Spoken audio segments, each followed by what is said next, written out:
The biggest challenge in ML is imbalanced datasets, since they can mislead predictions.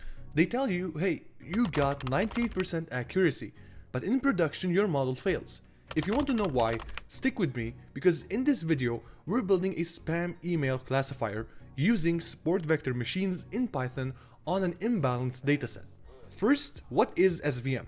Support vector machine is a classification algorithm. It finds a decision boundary called a hyperplane that separates two classes. The goal is to maximize the margin. The margin is the gap between the boundary and the closest data points. Those points are called support vectors. Why does the margin matter? Because a wider margin means the model generalizes better, less likely to misclassify new data it's never seen. And in machine learning, if you want to get better predictions, your model must generalize. To control the margin, we use a parameter called C.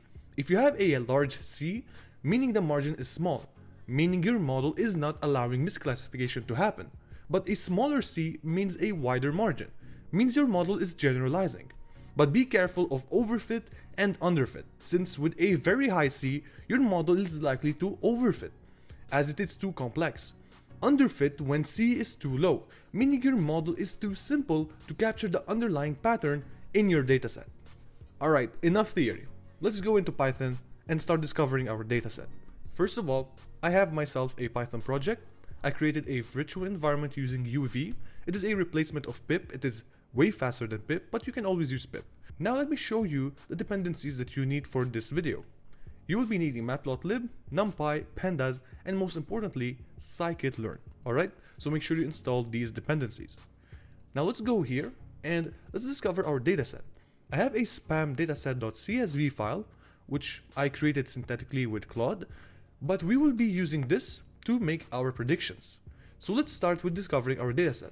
What we will do is import pandas, and pandas is a very popular library in Python for machine learning and data science. So we have our pandas, and let's create a data frame by saying pd.readcsv.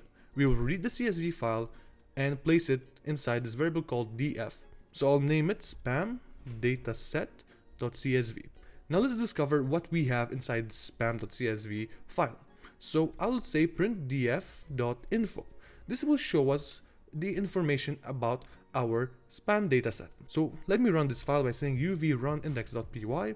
As you can see in front of you, it tells you how much entries we have. We have 4,800 entries. You can see here that we have no null values.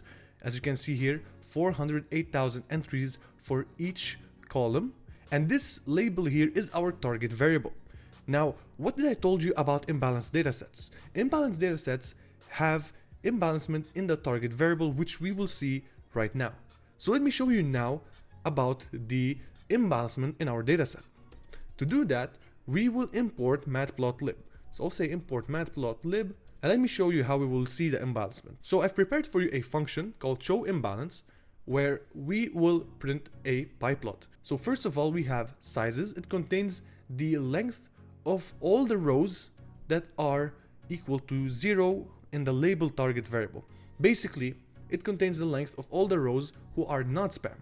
And we have here the length of the rows who are spam. And we have here the labels, which are not spam and spam. And this parameter right here allows us to have a percentage on our pie chart. You will see what I mean. We have, for not spam, we have 93.8% of our rows or of our dataset having not spam rows. And we have 6.2% spam. What does this mean? Basically, inside the target variable, which we have it in our dataset right here, so the label, target variable, this is the target variable, we have 93.8% of rows are equal to 0 or have 0, meaning not spam. And the other 6.2% are only spam. So basically, why imbalanced datasets are very bad for our model? Because they let our model learn more on the majority class rather than the minority class. And why is that? And it's actually very trivial, because you can see we have 93.8% not spam. So our rows in our dataset, we have 93.8% of our rows not spam. So you're mostly teaching your model to detect emails that are not spam. So this is imbalanced datasets. And also, because of this, Accuracy is very misleading because it could tell you that the model has 93.8% accuracy, and you'll say, okay, wow, my model is working good. But in reality, your model only knows how to classify not spam emails. So that's why we will use SVM today to fix this kind of problem. So let me show you how we could fix it with SVM. I will hide this code, and let's go ahead and import what we need to import. First of all, let's say from sklearn, like this, .svm import linear svc. This will be the learning algorithm of SVM. Now we need to import something else, which is sklearn.preprocessing import standard scaler, which I'll explain later on. Next, we need to import from sklearn.pipeline. And lastly, we're gonna import from metrics module, we're gonna import the accuracy score, and I'll show you how accuracy is going to be misleading by printing the confusion metrics. And this is a very important metric in classification in machine learning, and we will see how it works. So let's start right now with separating our features from the target variable. And why we do this? Since we are using supervised learning, you have to offer your model some data set that is going to tell it what's correct or what's not. This is supervised learning. In unsupervised learning, you don't have to do that. But here we're using classification, which is supervised learning. So in machine learning, we call X equal to the features. So we say from the data frame, and this is our data frame that contains all of those columns. Now, in order to drop the label or the target variable, all you need to do is say df.drop columns equal to, you pass this list, and you mention the name of the column, which is the target variable. So this X contains only the features, not the target variable. The target variable will be inside Y. It will be in a separate data frame. So you'll say df equal to label. All right. Now we're going to need to train the model. We cannot train the model on all of this data set. We need to separate this data set into a set for the training and a set for the testing. So what we do is we use the 80-20 rule. And actually, I forgot to import one important function from sklearn.model selection, like this, import train test split. This will be very important for us to apply the 80-20 rule. So what you'll do is you'll say xtrain, xtest, ytrain, and ytest. And what you'll do is you'll use the train test split function. You'll mention your features, your target variable, the test size, which will be 0.2, meaning 20% for the test size. And why do we do tests? We do tests to evaluate your model, since you have to evaluate your model on data it hasn't seen to see how it will perform. So, and next we have a random state equal to whatever you want. You can consider this as a seed value, so each time we get the same result. And now let's go ahead and build our model. So I'll say model like this, and I'll put it inside a pipeline. Now, what is a pipeline? A pipeline, you can think of it as a chain. So basically, when we want to fit or train the model, it has to go inside the pipeline and apply what we give it. For example, in SVM, it is very sensitive to feature scaling, meaning if there's a value in your dataset that is too large, it will dominate the predictions. This will be bad because it will mislead your predictions. So what you do is you use standard scaler, and standard scaler makes sure that all of your values are between a certain range, a range of 0 and 1.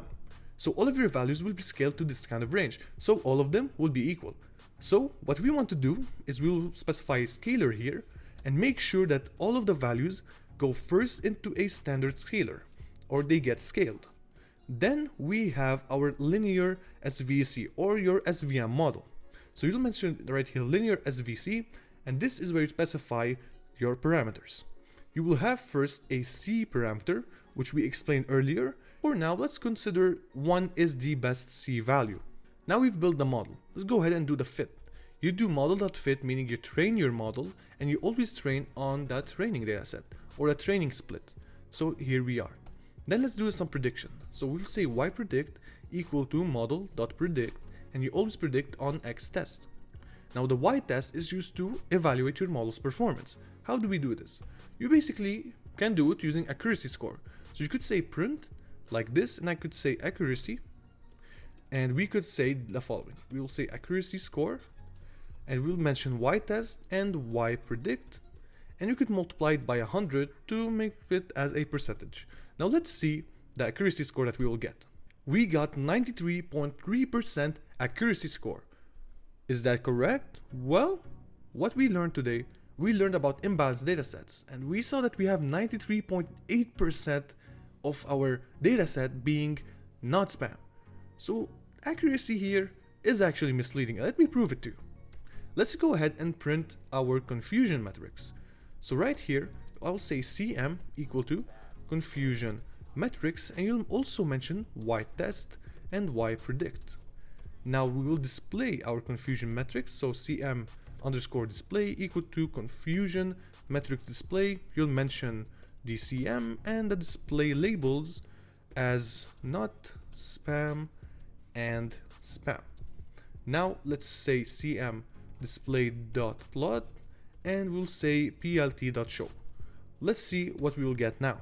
So this is a confusion matrix. It is a 2x2 matrix that you have. First of all, this is called TP, true positive, and this means in the right here that your model successfully predicted 895 of our total dataset of the test dataset. It predicted them as correctly not spam. Now it only predicted one of all the rows we have in our test set as spam. This proves to us that there's some imbalancement in our dataset. 0 here means that your model did not predict any of the not spam emails as spam. So well done for the model, it predicted all of the not spam correctly. However, it predicted for 64 rows of spam, it predicted them as not spam. So this is FN, false negative. And this is very wrong. So how could we fix all of this imbalancement? Well, lucky for us, since we're using SVM, we have a very important parameter I want to show you about called class weight. And if you set it to balance like this, what will happen is that now SVM will shift its focus to a bit on the minority class. And let's remember the minority class here we have it is spam. So now it will shift its focus more on the minority class to teach the model about the minority class.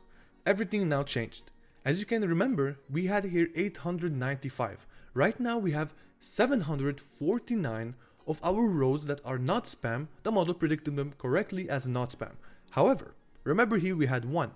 Now we have 45 of all of the rows we have in our test set. The model was able to correctly predict them as spam. And this is actually better than before. Now here we have 146, meaning the model failed to predict 146 rows of not spam as spam. Here we have 20, meaning the model failed to predict 20 rows of spam as not spam. And remember, this was 64. So our model, due to this single parameter right here, was able to correct itself better than before. And the proof is these two numbers.